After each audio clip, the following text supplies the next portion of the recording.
Welcome everyone to Beyond the Adventure. Today's episode is Amanda's first time canoeing, and let's get started. So beginning this episode here, I chose to do the intro at the ponds where we were canoeing already.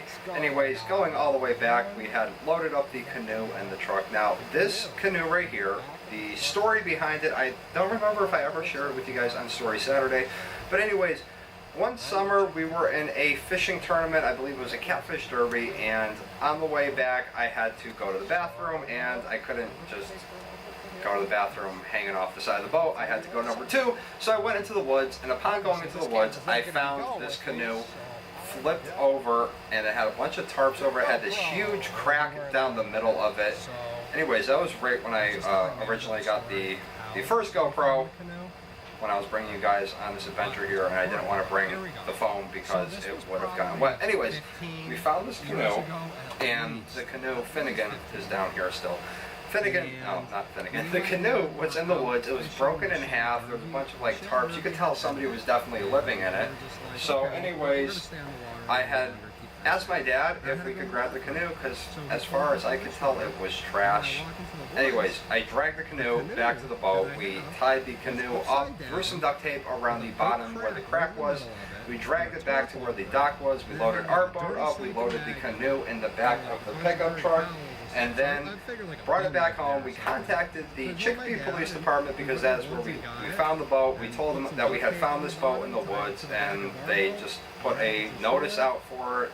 And after, I believe it was 60 days or 90 days, something like that, they gave us a call and said, nobody's claimed this property, so it is yours now.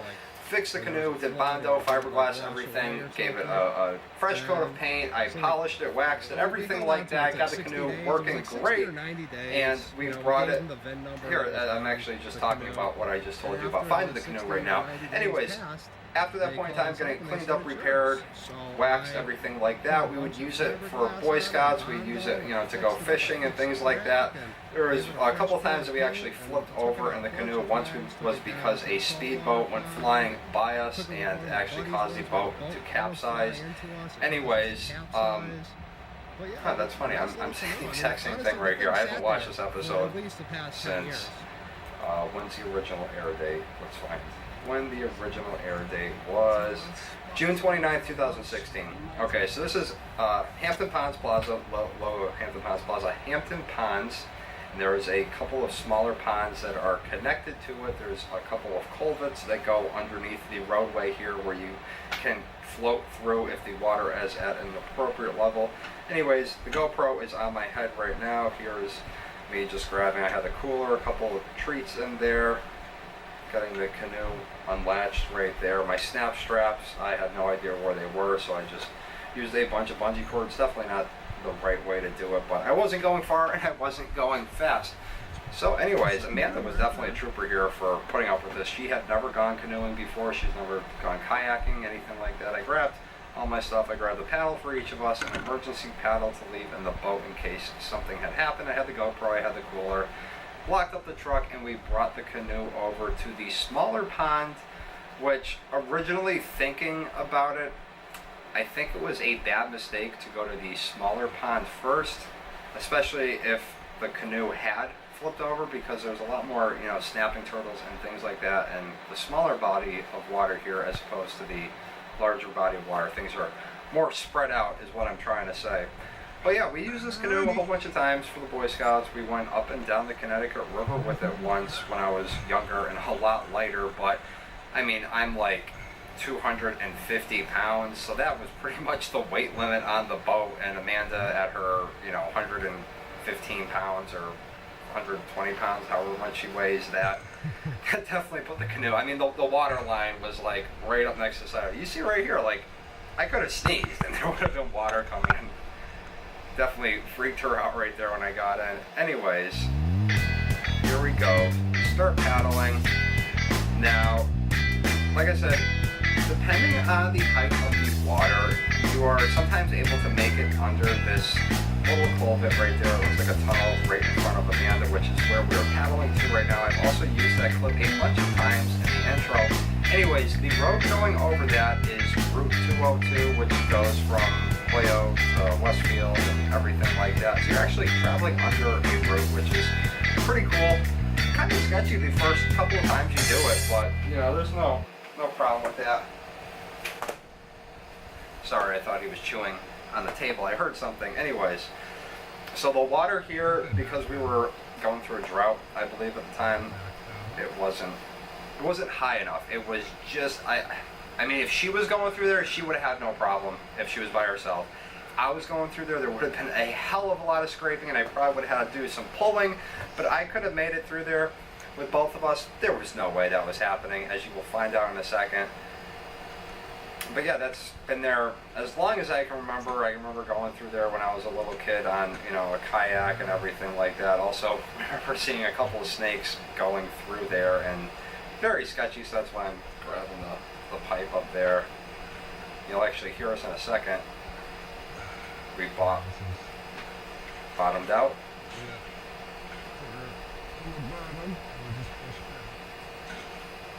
Yep. Maybe in a kayak. Yeah, that was not happening. But on the other side, there was another small pond that is located there. I believe that one is called Buck's Pond or Buck Pond. Anyways, turning around here, we headed back to the shore. Well, actually, I think, let's see, I believe I went all the way down to another spot where you used to be able to go through, but I do believe that they had done repairs on it and they made it a lot smaller. And I also think that they put a gate up to prevent people from going through there. I'll see in 1 second if we go over there. Yep, that's where we're heading right now. So, got a lot of planes flying over. So we're coming up on there, and you can see, I mean, that was probably done when I was a little kid. I can't remember going through there now that I think of it. I remember going through all the other ones, but yeah, that was not happening. That one was too small, and it had a gate over it. Anyways, heading back up to the shore here, we grabbed the canoe and we dragged it over to the main pond area now that Amanda was a little more comfortable. There's a bunch of lily pads there. It took us a while to get our bearings straight, and it had been a good probably 10 years since I've been out in the canoe when I took her out. There I am telling her, I'm like, oh, pull me up, pull me up. I don't want to get out and sink the thing. I want it to be somewhat on land. So here we go. There we are on the other side. There is where the boat launching ramp is. I was actually surprised there weren't too many boats out in the water for being, you know, like 4 o'clock in the afternoon. Like I said, it was also very, very hot during this point in time. I think we're also expecting rain, just looking at the sky and everything up above it is extremely dark.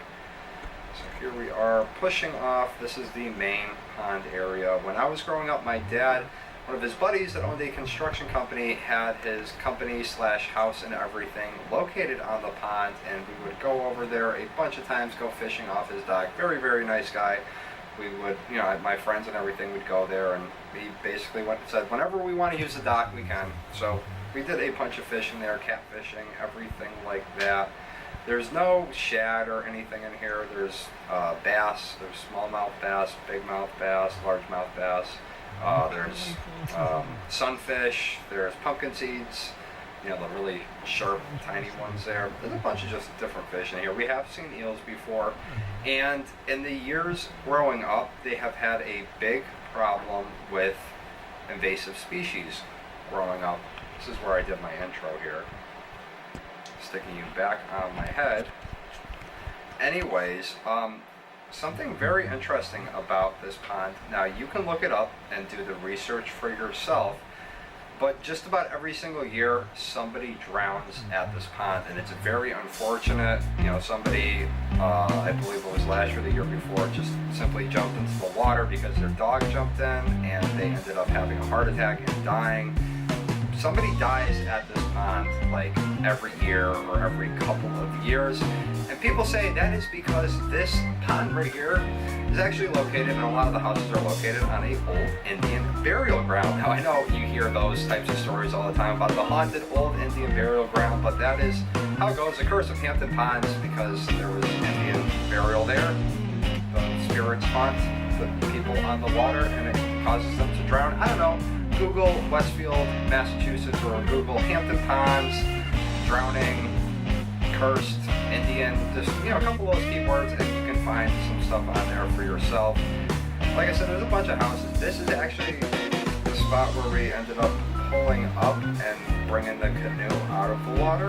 Yep. Because I had the truck parked over there. I didn't feel like bringing it all the way back to where the boat launch was and then carrying it back. I figured we would just go up this straight hill right here, and the truck was right on the other side.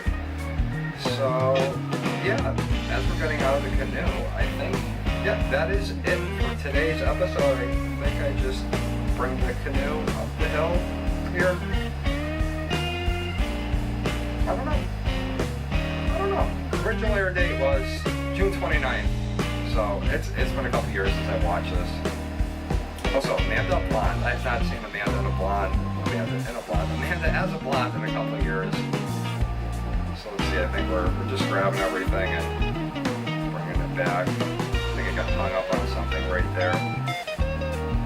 Anyways, dragging it up this steep hill here. I'm like, oh, crazy about what we're doing. Just throw everything in there. Now, in hindsight, watching this, I probably should have had her go in the front and myself go in the back there. Yeah, she's shorter, so she should have gone up in the front, and that way I could have lifted it up to meet her. Anyways, there's the truck. So that is the end of the episode. There is 48 seconds left, I believe. Yeah. Just gotta load the canoe back into the truck. Like I said, guys, go back. Go to Google, do some research for yourself, but like I said, me and Amanda just said, hey, let's take the canoe out, and look at that, still seaworthy. That thing's a beast. But I hope you enjoyed my trip my little outro with Amanda right to Hampton Ponds. Yeah, Her so first time in a canoe in 10 years. First time in that canoe in 10 years. It didn't sink. We had no problems. We didn't flip over. Overall, it was a very fun experience. Definitely want to get out in a canoe or kayak. I have the thing sitting out there right now. Definitely want to go out there in the meantime, but it is extremely hot out. So maybe this fall we'll do an adventure on the water where we look at some colors in the canoe or a boat or a kayak or something. Either way, guys, if you enjoyed this video, let me know by giving it a thumbs up, and I will see everybody tomorrow for Thungry Thursday. Peace.